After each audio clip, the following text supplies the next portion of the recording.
Welcome back to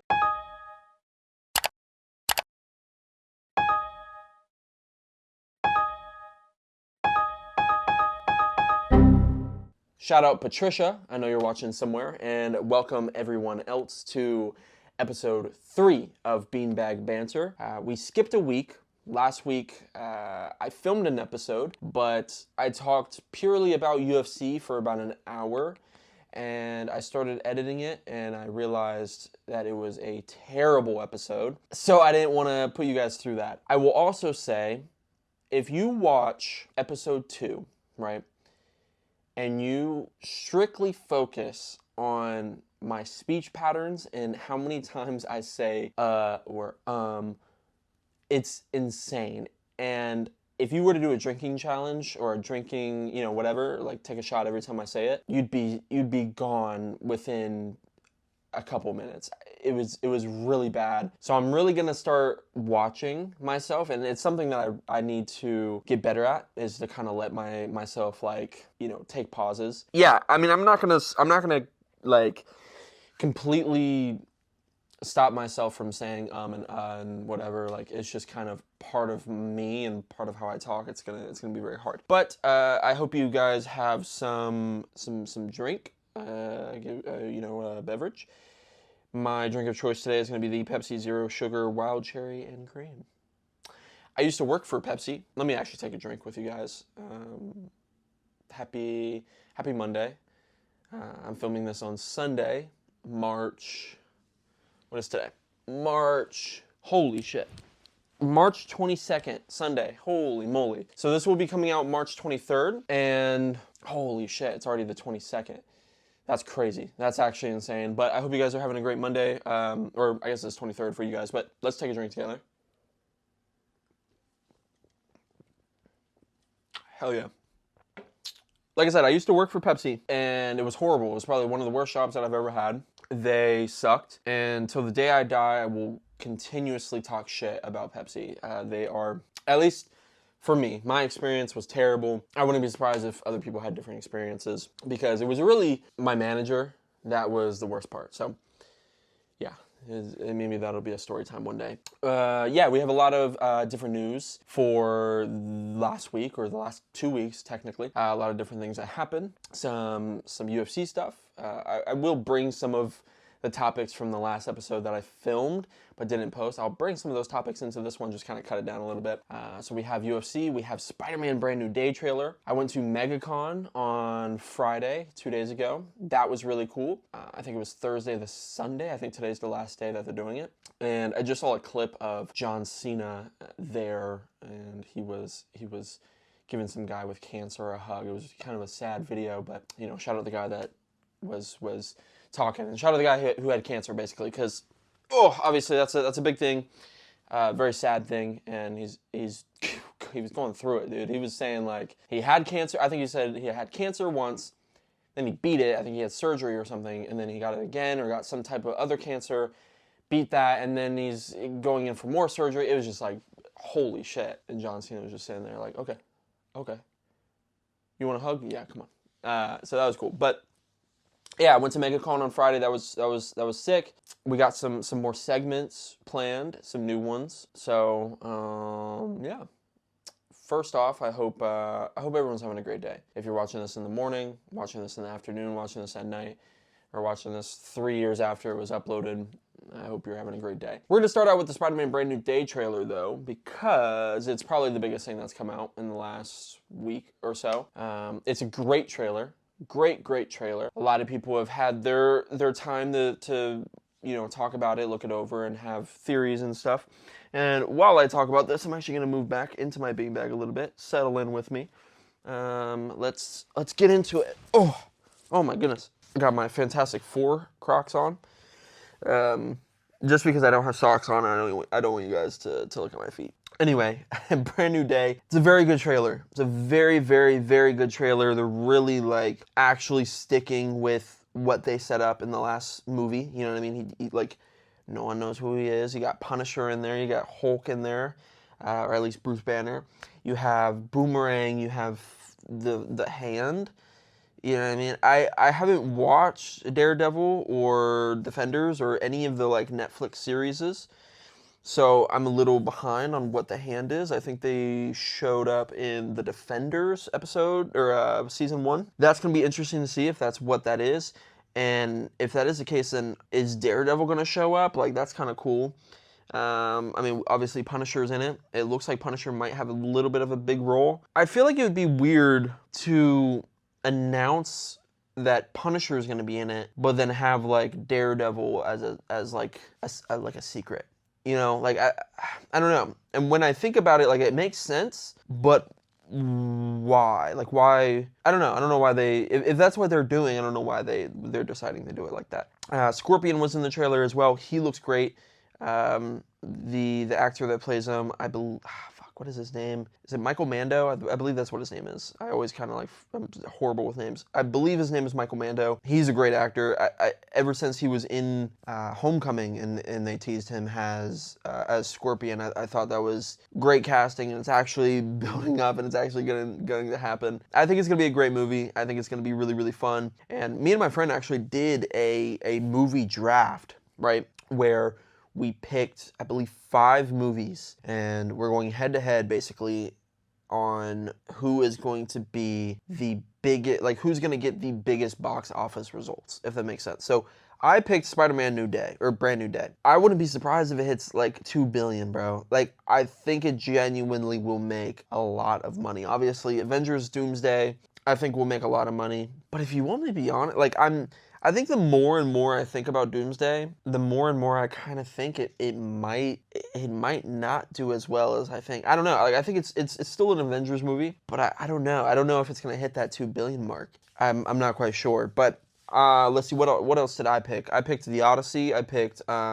Minions 3, Star Wars, Mandalorian or whatever, Mandalorian and Grogu, and then Supergirl.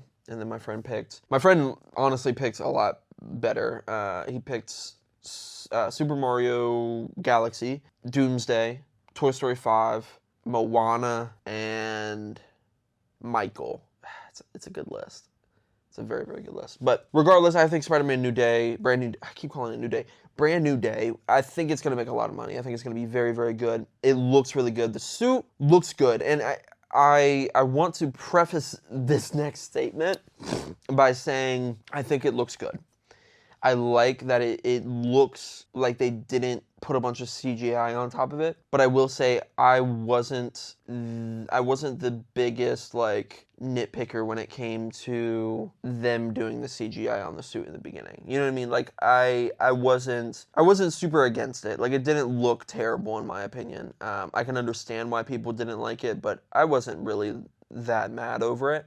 So the fact that they're not doing that is cool. I like it. Like it's not bad. I don't know. I think it's a decent looking suit. It's a really good looking suit actually, but I think they could touch it up a little bit. I think there's some scenes where it looks really good, and then some scenes where the proportions for the suit on Tom Holland, it could look better in my opinion. But that's really me like trying to find something to be mad about. So don't really hurt me on that. But I will also say my hair is completely different. I kind of like forgot to touch on that. I'm sure, the people that are going to watch this video have already kind of seen it. But for anybody that hasn't, seen my hair yet and this is your first exposure to it, yeah, I chopped it off and I dyed it blonde. I'm going to probably keep it pretty short for a while. I'm going to keep cutting it, and then, probably keep, dyeing it. I don't know. I probably won't dye it a lot just because I don't want to damage my hair like a bunch. And I just saw a clip of Charles Oliveira saying that him dyeing his hair over and over and over again for years now, that is making him go bald. And, I don't want to get to that point. I don't want to. It's kind of one of the main reasons why I cut my hair to begin with, because I always had it tied up. So I feel like my edges on my hairline have like gone back just a little bit. My hairline's not that bad. If it's looking bad, I mean, right now I think I need to dye it again and maybe trim it up a little bit, but it looks better when I first cut it. Yeah, let me know down in the comments what you guys thought of the Spider-Man Brand New Day trailer. I thought it was really good. Overall, I think it makes me very excited about the movie. I think it's going to be a great time. I'm really excited for Scorpion. I'm excited for Tombstone. I hope that he's actually like a big part of the movie. I'm excited to see some other stuff going on because there's been time for people to look at the trailer, and there's I guess it's in MJ's room, or Ned and MJ's room in the house partying or housewarming party or whatever. They have a bunch of pictures of Spider-Man on the wall, like they're trying to figure out who it is or why they like, because I would assume they would have some type of memory of Spider-Man. You know what I mean? Because they got rid of the memory of Peter Parker being Spider-Man. But does that completely get rid of the memories of Spider-Man? Like, I don't think so.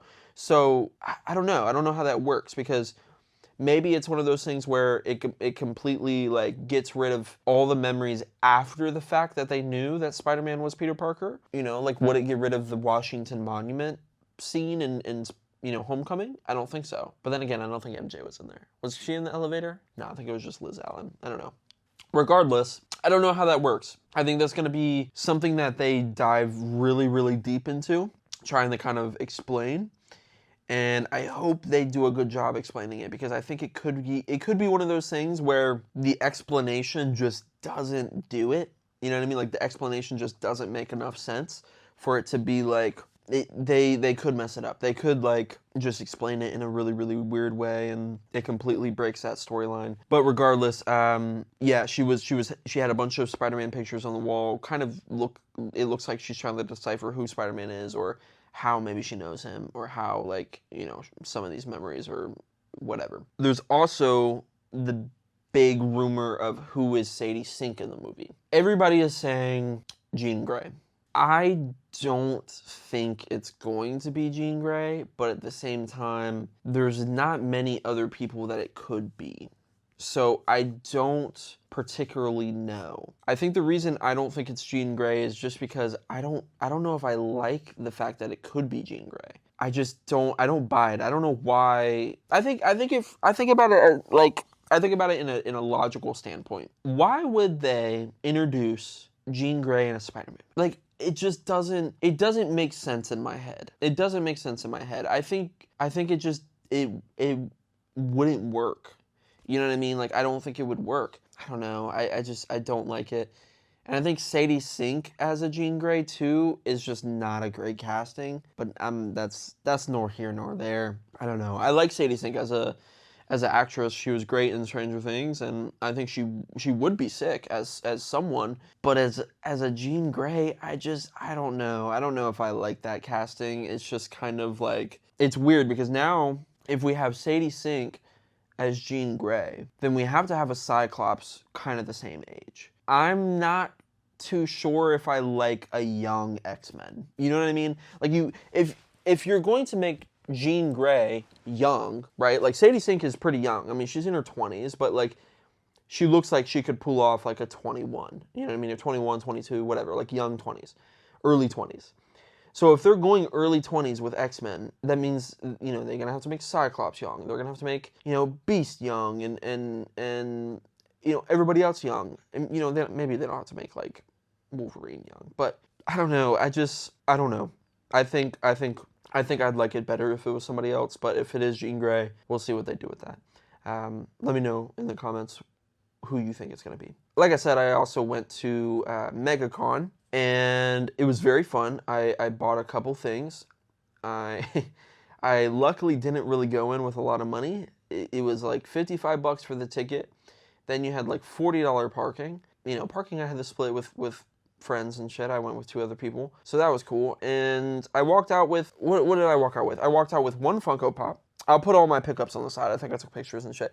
So I got Takeoff to finish my Migos Funko trio or whatever. I needed Takeoff, so I got Takeoff. I got I actually got this Batman Volume 1 of Quarter Owls. Yeah. So I got this. This was $5. Very solid pickup. I know that's a very well-regarded story, so that's Volume 1 of that. I bought Tony Hawk American Wasteland, I believe. Yeah, Tony Hawk American Wasteland.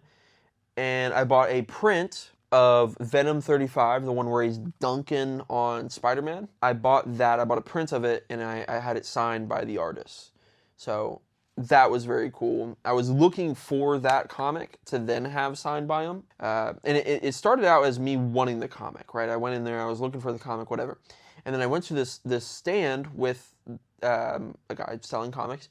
And I was like, hey, do you have Venom 35? And he was like, I don't think so. I was like, you know, I've been looking for it or whatever. He's like, I would look around, but he was like, you might be able to look in his stand. He might have some. And I'm thinking, I'm like, what do you mean? He's like, the guy, like the artist, he's here. I know, like Kyle. I think his name is Kyle Nuau or Nagu, or I don't forget how you say his name. It's Kyle NGU. So Nagu, I don't know if there's an accent or you know, whatever pronunciation there. Sorry if I butchered your name, or I did butcher your name. But he was like, yeah, he's here. Like he's signing things, and you know, he might have it at his booth. And I was like, holy shit, like he's here. That's super fire. So I was looking around. I was like, thank you. I actually bought the Batman from him, and I was looking around at other comic places or whatever. And a lot of people at MegaCon have just like older comics, you know what I mean? They don't have, like, they would have newer stuff. Like, there was a bunch of Absolute Batman, a bunch of Dork,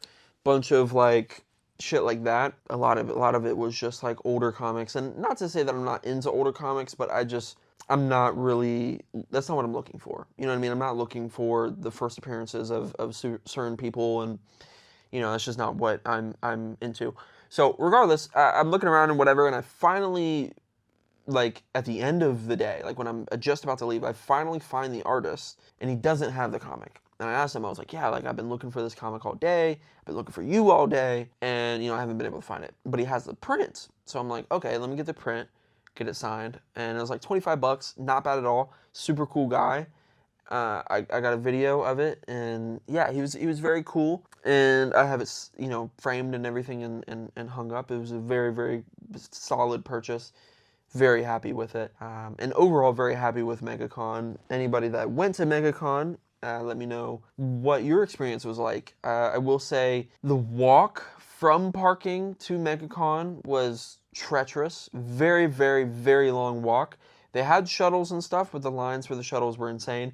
And MegaCon on Friday, I'm sure it was even more packed on like a Saturday, very packed. So many people, so many vendors, so many things. I honestly, like, I walked around that whole place, but still didn't feel like I saw everything. You know what I mean? Like, there's so much shit, so many comics, so many games, so many, like, you know, homemade booths and stuff like that, and art and stuff, like, you know, just everywhere. Very, very cool event. It was my first time going to MegaCon, and I definitely will try to go next year as well. Maybe with a little bit more money. If I go into MegaCon with like a band, bruh, like $1,000, holy shit, I might walk out with like 5-6 different bags full of shit. It was insane. Like, there's a lot of shit that I saw that I was like, I want that. I didn't want to like break the bank. You know what I mean? But it was a very, very cool experience. So anybody else that went, share your pictures with me, and you know, share your stories in the comments and stuff, and tell us how it went. I had a very good time. But I will say I'm very hungry, very, very hungry. I haven't eaten anything, so I might have a bowl, actually a bowl of hot takes, what you gonna say? Hot takes, hot politics, every other Monday.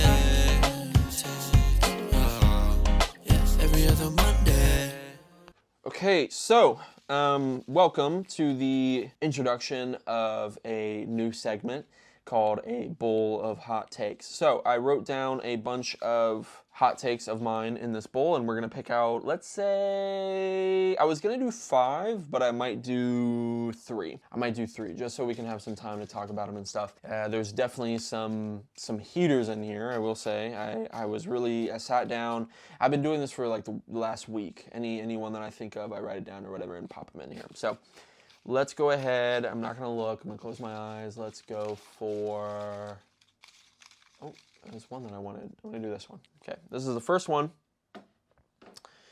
So let's take a swig real quick. All right, let's see what we got. Oh, speaking of UFC, let's talk a little bit of UFC real quick. Because this first one is Charles Oliveira is still a better overall lightweight in all time than Ilya, even after he beats Justin Gaethje. So basically, my take here is I would still rank Charles Oliveira as a better all-time lightweight than Ilya Topuria, even after he beats Justin. Now, if Ilya goes and fights, somebody crazy like Arman, if he beats Arman, then he might, I'll give it to him. I feel like if he goes, beats Justin, knocks him out, whatever, then goes and fights Arman Tsarukyan, beats him like convincingly, like in the same fashion he's been beating everybody else, I'll give it to him. But at this very moment, even after Ilya, let's be honest, Ilya's beating Justin. So even after Ilya beats Justin, I still rank Charles Oliveira as a better overall lightweight than Ilya. I think if I were to rank, let's do it. You know what? Let's make it fun, because there's another segment that we're gonna do after this, and I guess we'll announce it right now, and that's gonna be climbing Mount Rushmore. Okay, so this is basically Mount Rushmore top 4 of certain subjects. I was gonna maybe do that on this episode, but maybe I won't. I don't know. We'll just announce it here and have you guys get excited. But yeah, let me do the Mount Rushmore of lightweights. So Charles Oliveira is in there, top 4. I think Islam is up there. I'm going to put Khabib up there, even though, I don't know. I think he deserves to be up there. I just have a love-hate relationship with Khabib. And then for other lightweights, we're going to rank this off of, lightweight champions. Before that, who'd you really have? You had Conor for a little bit. I don't think Conor makes top 4. You had Tony as interim, Dustin Poirier as interim, and it was just a weird. Lightweight had a weird time period for a little bit when Conor got the title and then dropped it, and then we had a bunch of interim titles with Tony getting the interim, and it was just weird. And then Justin being interim champion, I'm pretty sure. And then who's before? It was BJ Penn. BJ Penn was lightweight, right? I might want to fact check that. Dead ass, bro. There's not a lot of good lightweight champions. We've only really just recently got good ones. I don't think Ilya's in that top 4 yet. He might be. He might be. Who's Ilya defended against? He defended his championship against. Wait a second. I gotta really think about that. I'll just say BJ Penn, dude. I don't know. I could be wrong in that. My brain is kind of fucking fried at the moment. There you go. But overall, my take still holds up. I think Charles Oliveira is, a better overall lightweight than Ilya. And that might even be a hot take, but that's just how I feel, gang. All right. Next one we got. Let's see. Ooh, this is actually a good one because I totally forgot that I wanted to talk about this. So I just watched the first Dune movie, okay? I haven't watched them. The first one came out in 2021, and then the second one came out in 2024, and then the third one's coming out at the end of this year. I tried watching the first one maybe last year sometime, fell asleep, didn't finish it. It's just a very oddly paced movie. I'll put that. But what I wrote down was the first Dune movie would have been better as a TV season. So if Dune started out as Dune season 1 was the first movie plus probably a lot of other scenes and shit and other context and other whatever, I think it would have been better. Considering the fact that it was the first Dune movie is paced just I don't want to say it's paced bad, but it's paced in a bad way.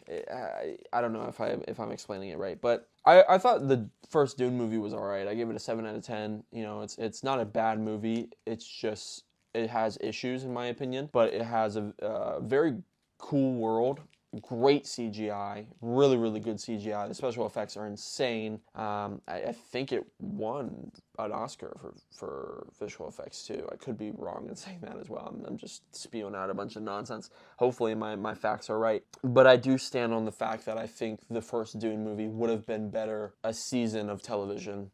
I haven't seen the second one yet. I was going to watch it either today or sometime in the next week. But I think the first movie sets up the second movie beautifully in regards of, like, I don't know what the second one is, but I'm excited for the second one just because, like, the setup of it is great. But that's exactly kind of what it feels like. It feels like one big setup. It doesn't feel like if you, for example, theorize with me for a second or just visualize this. Just imagine if they made Dune 1 exactly how it is and they didn't greenlight the second one. The first one would be ass. The first one would be, like, regarded as one of the most missed opportunities ever, because it's like that first movie cannot stand on its own. I don't give a flying fuck what anybody says. It can't. Like, it is purely just one big setup for the second movie. That's exactly what it is. So I think it would have been better as a TV show, and then maybe have that first movie be,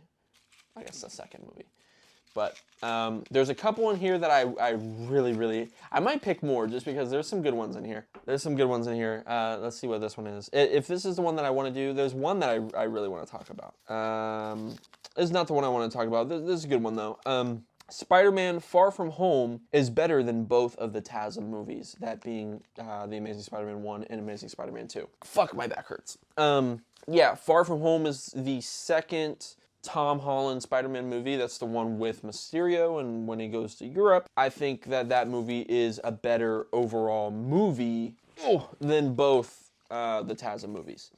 Now, I do think that's definitely a hot take. I know Far From Home is not well regarded. A lot of people don't really fuck with Far From Home. I like it. I think it's actually a pretty solid movie. I like The Last Battle. I like Mysterio. I like Jake Gyllenhaal as Mysterio. I think the movie is pretty solid. I like that it's different than, the other movies. I just think Amazing Spider-Man 1 is like a 7 out of 10 at best. Amazing Spider-Man 2, like a 5. And then Far From Home is like a 7.58. That's how I feel about it. I'm going to do one more. One more in the hopes that I get the one that I want to talk about, because I think I'm cooking. Holy shit, my fucking aim is amazing. I think I'm cooking with this one thing that I want to talk about. And I think it would make people really mad. Holy shit, I think it would make people really mad. I really hope it's this one. Oh, it's not. But this one's actually a good one, too. It's kind of on the same topic. So, this one might make people mad. As of right now, this very moment, PlayStation 5 is the best way to play video games. Let me explain. Obviously, we have the Nintendo Switch 2, we have PC, we have Xbox, PlayStation, and that's about it, right? We have the Steam machine coming out next year, I think. And, Xbox is coming out with a new console, whatever, and then PlayStation 6, whatever. But at this very moment, the PC prices looking how they are, with Xbox being so down bad, and with the Nintendo Switch being incredibly expensive and just so, like, mid, I think PlayStation 5 is the best way. Like, if somebody were to come to me and be like, hey, how should I start gaming? Should I buy a PC? Should I buy an Xbox, a Switch, or whatever? I'm going to say buy a PlayStation 5 9 times out of 10. Unless they... the only way that I would recommend anything different would be a PC. Holy shit, my back hurts. Sitting like this is fucking terrible. I think it's literally better if I even go like this. I need to fucking work out, guys. Holy shit. I'm just gonna lay down like this for a second. So even if somebody were able to find a good PC for like the same price as a PlayStation, right? Like let's say $500. Like, it's possible. It's possible to get a PlayStation or a PC that's like $500 that's actually solid, but it is obviously more common to get a PlayStation 5. You know what I mean? So, like, I think at this very moment, with RAM being how expensive it is, all PC parts really, and just like the market and just like how everything is right this moment, I think I would recommend a PS5 more than anything. I think at this very moment, PS5 is the best way to play video games. Obviously, that can change. You know, prices go down, you know, new equipment comes out, whatever, and you know, blah, blah, blah, blah, blah. I just think PlayStation has all of their exclusives. They have all the Xbox exclusives, right? They have the Indiana Jones game now. They have Forza. They have Gears of War. They have Halo. They have everything that Xbox had. You know, they have a good, like, Game Pass system with PlayStation Plus. It's actually not that expensive, and you get a bunch of great games. You know what I mean? Like, I just think PlayStation 5 is the best way to game. Let's see if my aim is still crazy. Not that good. I honestly kind of want to keep doing it. One more. Actually, I'm just going to pick one. This one. There's really one that I would love to talk about.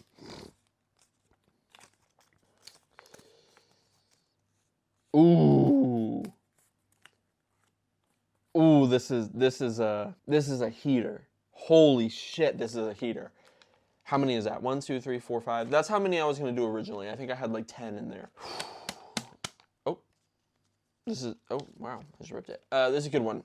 Basically, what this says is Yeat's remix of Drake's original song, Feel No Ways.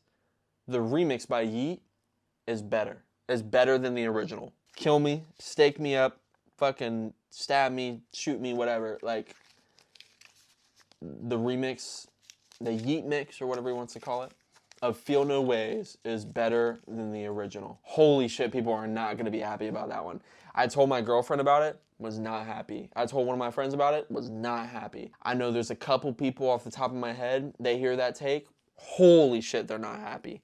I don't think anybody's going to agree with me on that. Genuinely, I don't think anybody's going to agree with me on that. But I think Yeat took what Drake did more. He did more with it.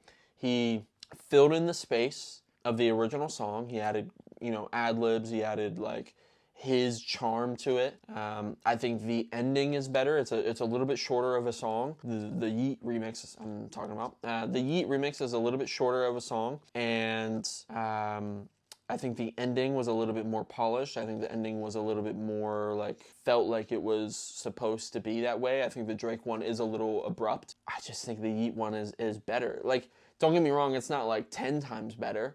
You know what I mean? I think the Drake one's still great. Like, it's obviously, you know, the original is great. But I think the Yeat one is better. And that is obviously, like, coming from me being a Yeat glazer, but I think it's great, and I'm very excited for Yeat's album. He actually just dropped a single, a new single with Kylie Jenner, of all people, produced by Dylan Brady. I think it's Dylan Bradley or Dylan Brady. I can't remember off the top of my head. He's the guy from 100 Gex, and just a crazy collab, like Yeat, 100 Gex, Kylie Jenner. Like, who would have fucking thought? The beat's super fire on that. People are hating on that shit.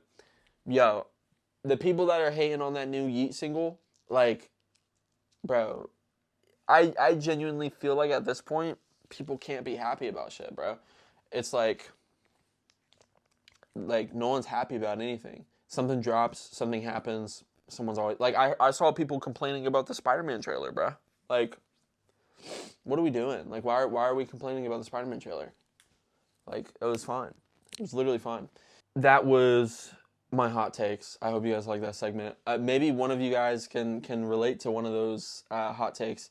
Like I said, there's some good ones in there. So the next time I do hot takes, just know there's going to be some crazy ones, and I'll add some throughout the week. But to end off this episode, I know I've been kind of yapping a little bit, and it's been a little less structured than usual. My back fucking hurts.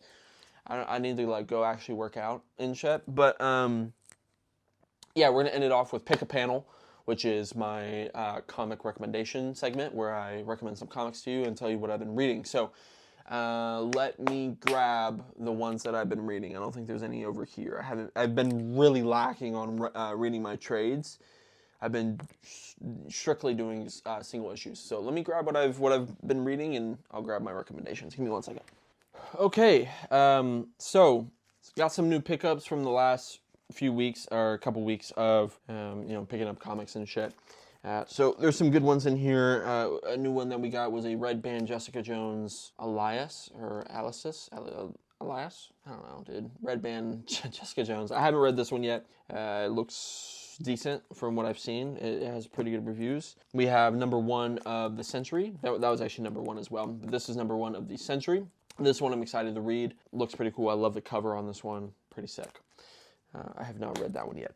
We also have number 1 of Shadow of Maul. This one intrigues me. I've never read any Star Wars comics, and Darth Maul is actually obviously like, who doesn't like Darth Maul, you know what I mean? So this one is exciting. I love the cover on this one as well. I saw some really, really cool covers at MegaCon for this book. So that one looks cool. Lobo number 1 as well. A lot of cool ones came out, Lobo included. This is a new series with a very cool cover and some cool art. I don't know who does the art on it. There's Young Corona and Belufi. I'm gonna just put that down. Batwoman number 1. Sorry, I swear I love women. Batwoman, fuck shit. Number 1 art on this one looks pretty cool. I've heard good things about it, good ratings on it so far. I haven't read that one. These are just ones that I picked up.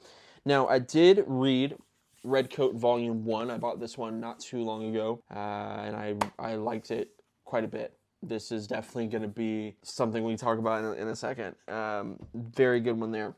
For some of the ones that I've read, I didn't pick up any, or I didn't pick up all of them just because I was just grabbing real quick. But I read The Thing on the Doorstep. This came out, I believe, like 2-3 weeks ago. And the new one, the number 2, came out last week, I believe. This first one was okay. This one was not great, if you want me to be honest. It was okay. I bought the second one just to see if it gets any better, but if it doesn't get any better after that second one, I'll probably drop that one. One that didn't get any worse, or, you know, it wasn't as good as the first issue, but still a very solid issue, End of Life. I've been singing this one's praises. I've been singing all the DC Vertigo titles' praises, this one included. This one's very, very good. Including also Bleeding Hearts number 2. I haven't read this one. This one's probably going to be one that I'll read later, but yeah, I like the first one of that one quite a bit. So, what else did I read? I read Wade Wilson number 2, Wade Wilson and Deadpool number 2. I also read, Mark Spector Moon Knight. Ooh, I totally forgot about that one, and I don't know why, because that one's great. Mark Spector Moon Knight 1 and 2 are both out. Second one just came out last week. That story is really cool so far. I have been waiting for a Moon Knight story that's actually like one that I like. I picked up one Moon Knight run, and I wasn't the biggest fan of it. I read like, I have more than what I've read. I think I read like the first 3 issues. I have like quite a bit of them. That one was okay. This Mark Spector Moon Knight one is pretty solid so far. I'm enjoying it. The first and the second issue were both great. So in addition to recommending Redcoat Volume 1, or just Redcoat in general, I'm also going to recommend Mark Spector Moon Knight. Those are going to be my 2 recommendations for people. Mark Spector Moon Knight is an ongoing that's going on right now. I don't know how many issues it's going to be. I would assume probably not a lot. Probably about like under 10, probably about 6 if I had to assume. But that one's great. And then Redcoat obviously is coming out each month. But this is just Volume 1. I need to catch up. But yeah, this one was great. So yeah, those are my 2 recommendations. Obviously Redcoat, but I think the main one for people that, you know, maybe want to get into comic books, or I don't know, just want to read something, Mark Spector Moon Knight is a good 2 issues so far. Those are very sick. I think that's it. I think that's it from me. I really don't have anything else to talk about from my understanding. I mean, we talked about Spider-Man, we talked about MegaCon, we talked about comics, we talked about our hot takes, and I want to say that that's probably it. I mean, there's some other things that came out. Obviously, the Dune 3 trailer came out, but I want to watch both of the Dunes before I give a full analysis on the 3rd trailer and, you know, share my thoughts. Maybe when I watch Dune 2, we'll talk a little bit more about Dune. I think that's it. I hope you guys enjoyed the episode. Beanbag Banter, episode 3. I'm going to have to start editing this, and hopefully it's a good edit. We'll get it out by Monday. I do have work tomorrow, but it should be out sometime tomorrow, or today, or Monday, or whatever. But yeah, thank you for watching